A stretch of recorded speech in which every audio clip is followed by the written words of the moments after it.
Hey y'all, Sky Warrior here. I really all hope you enjoy my content. Give a like, comment, subscribe, and enjoy the video. Hey all, Sky Warrior here. I hope you've had the Word of God in you. I hope you've read the Bible today. I have not read it yet, but I have said prayers today. I'm not saying that for you to praise me. I'm just saying I need Jesus just like all y'all, but without going to the video. Okay, we're down to the regular season finale, y'all.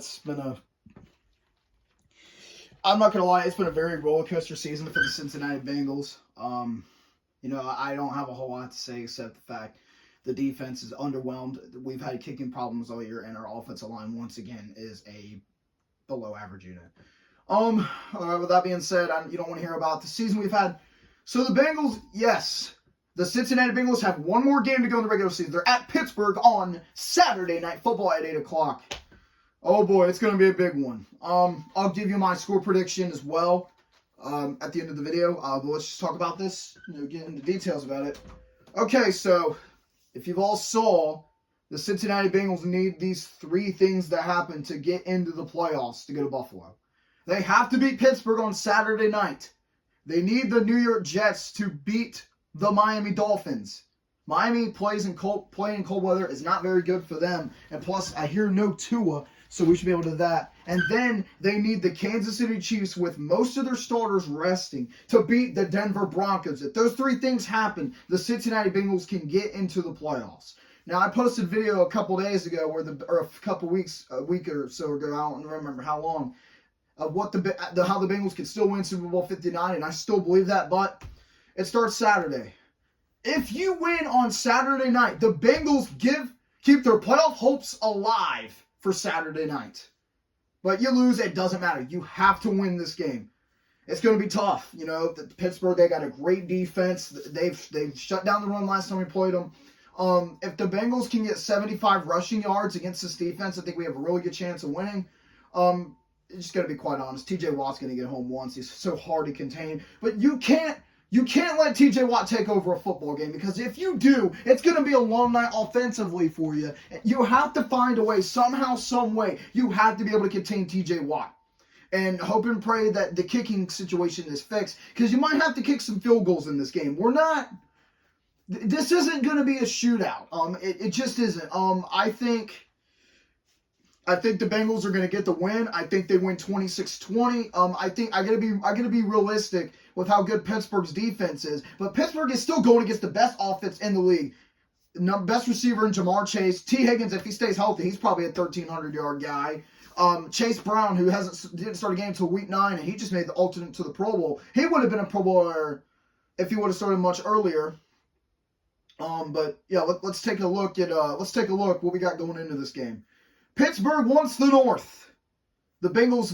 This matters more to the Cincinnati Bengals than it does to Pittsburgh, because the Bengals have to win this game if they want any chance to get into the playoffs. Bengals, they got Joe Burrow, Jamar Chase, T. Higgins, Andre Yoshevach, who I like Andre, but I don't know if he's a long-term 3, but we'll see exactly how that turns out. We have Mike Gesicki, who's a very underrated tight end. We have Sample, who's been solid at times. Khalil Herbert, who we traded a 7th-round pick for. I like him a whole lot. I think he's going to be really useful for us. I just saw the injury report. It looks like Orlando Brown Jr. is going to play at left tackle. Dude's battled through a broken leg, apparently. I hope this dude plays really well, and he's been really good all year. Cody Ford again at left guard. Cordell Velson has been benched because he sucks. No disrespect to Cordell. I hope and pray that things go well for you elsewhere, because I don't want you back on my football team. Center is Ted Karras. Garrett Karras has been a very solid center all year long. Right guard is an Alex Kappa. It might just be the worst starting right guard in football. Let's not even talk about that. And then you got Amarius Mims, who plans to play. Yes, he broke his hand, but he plans to play, which is great, because this dude, you can say what you want about Amarius Mims. This dude's actually pretty good. He has a PFF grade of 80. He has allowed no sacks to TJ Watt, Miles. He has not allowed a single sack on any pure pass blocking snaps on an island at all. This is how good Amarius Mims is this year. And I think next year we can start talking about Amarius Mims being Pro Bowl, All-Pro like Penei Sewell. And I think Amarius Mims, who, yes, his just raw. He's experienced but raw. So coming out of college. He won 2 national championships with Georgia. And he's the Bengals' long-term right tackle. I really do think he's going to be really good. I think he's going to be a Pro Bowler and an All-Pro. And that pretty much just talks about the offense. All right, let's look at the defense. Trey Hendrickson. You can't say enough about Trey Hendrickson. You just can't. Trey Hendrickson is a game record. 14 sacks, 3 forced fumbles. I mean, is he going to get 20? No, unfortunately he won't. But he leads the league in sacks, and he, no doubt about it, should win Defensive Player of the Year. I don't care what anyone says. Osai, who's really starting to come along at that defensive end. Can he do enough to be a Bengal next year? You know what? I've had opinions about this. I personally, I would bring him back on a 1 or 2 year deal. I think he's done enough to stay. BJ Hill, I like BJ Hill. He's just average, man. You need a new defensive tackle. And then Chris Jenkins. This dude's really good. Chris Jenkins has really stepped up as a rookie, considering Sheldon Rankins. I hope and pray he's okay, but he has been a waste of a free agent signing. Obviously, Sam Hubbard is out for the year. I think it's time to move on from Sam Hubbard. I'm a diehard Buckeye fan. You all know this, but he's not good anymore. Let's look at the linebackers. Jermaine Pratt snubbed from the Pro Bowl. How do I feel about that? You know, I get he's not been the best in coverage at times. I understand that, and he's missed some tackles this year. But you got to give Jermaine Pratt his flowers. He has 140 tackles, which is 7th in the NFL. He has 6 passes defended. He has 2 forced fumbles and 3 interceptions. That's as solid as the linebackers you're going to get. A lot of NFL teams would really like to have Jermaine Pratt as their starting linebacker. Obviously, Logan Wilson is out for the year, so they got Akeem Davis-Gaither, who, quite honestly, is just a terrible football player. We don't even need to say about that. Cam Taylor-Britt.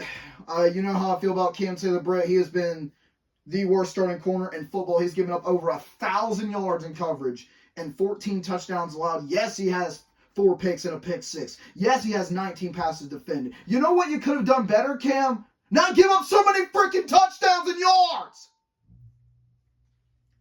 And then in second quarter, we got Josh Newton. Josh Newton's really starting to come along, man. I really like Josh Newton. He's been solid in coverage. I get he's a rookie. He's going to get beat sometimes, but I think he's going to be really well for us for the future coming on. Mike Hilton. Mike Hilton is really starting to play a lot better football down the stretch, what I really like. Dude is hammering for some tackle for loss in those big plays. I think you have to bring Mike Hilton back. I think you have to. And then our other corner, I believe, is DJ Ivey. Yeah, DJ Ivey's played a little bit at times. Well, I think Ivey's promising. We'll see how that goes. And then the safeties. Don't even get me started on this, dude. Geno Stone is the worst safety in the NFL. Moving on. And Jordan Battle is just as bad as Von Bell. They both are terrible. All right, let's get on it. All right, we talked about the Bengals. Let's talk about Pittsburgh, unfortunately. I could not tell you any starting offensive lineman for them. Russell Wilson, who, revitalized, we're got to put some pressure on him. Najee Harris, a 1,000-yard guy again, but if I'm being honest, Najee just looks so average out there. I think he's good, but he's not great. Jalen Warren's their backup's pretty good. Freiermuth's a really good tight end. You got to really try and limit him. And then George Pickens. A lot of Pittsburgh fans don't like George Pickens at times, and I can understand that. But he really is their best weapon, man. This defense is going to have to find a way somehow to contain him in any given way. And then I think their other receivers are Calvin Johnson III and Roman Wilson. I'm not a fan of Roman Wilson at all. I'm so glad the Bengals didn't draft him. Get that? I'm glad. It's just not very, very good. Let's take a look at their defense. Their defense is as good as it gets. TJ Watt. First ballot Hall of Famer. I think he's better than J.J. Watt. I mean, TJ is just a game-wrecking pass rusher. But I'm so tired of people saying he's the next Lawrence Taylor. Get ready, y'all. No, he isn't! No, he isn't. He's far from Lawrence Taylor. Lawrence Taylor, he did everything. He sacked, he tackled, he picked, he did everything. I know T.J. Watt does all that well, but I promise T.J. Watt, you are far from Lawrence Taylor, and you never will be. Lawrence Taylor is legendary. And then we got Cameron Hayward, a former Buckeye. He's a free agent at the end of the year. Can he please just come to Cincinnati? Is he from Ohio? You know what? I think he's from Pennsylvania. but he played his football at Ohio State. It'd be nice if he came and played for Cincinnati, dude, because he's like a 5'6" sack guy when he's healthy, and the Bengals really need that at the defensive tackle position. He's really good against the run. Their other pass rusher, Alex Highsmith, that dude's pretty good too. You got to block him. Their linebackers are Patrick Queen III, who I like a lot. A former LSU teammate with Joe Burrow, so we'll see how this goes. But Queen's been really, really solid for Pittsburgh. And then you got Peyton Willis, I think his name is, the rookie at NC State. I've heard about him a couple times when he's playing in college. He's actually pretty good. He returned a touchdown actually against Cincinnati a couple weeks ago. So I got here's where, okay, the corner, Joey Porter Jr., I don't think he's all that good. The dude was getting burnt in college so many times. I don't know how it was the second round. It looks like he's better in Pittsburgh, but we'll see. But I like their chances with their offense against that corner. I can't remember. Who was their other corner? I don't remember. They also got DeMonte Kazee, who was a Pro Bowl safety for the Falcons. I think he's, a little past his prime, but he's still pretty okay for them. And then Minka Fitzpatrick has not been as great this year, but you still got to find a way to make some plays against that game-changing defense, or it will get ugly. Well, that's my preview for the Bengals versus the Pittsburgh Steelers. Obviously, we know what's at stake to get into the playoffs. The question is, will we do it? I hope and pray we do. If you like the video, I will give it a like, comment, subscribe, and I will see you all in the next video. Skyward signing out. Goodbye, all. God bless. Hooday!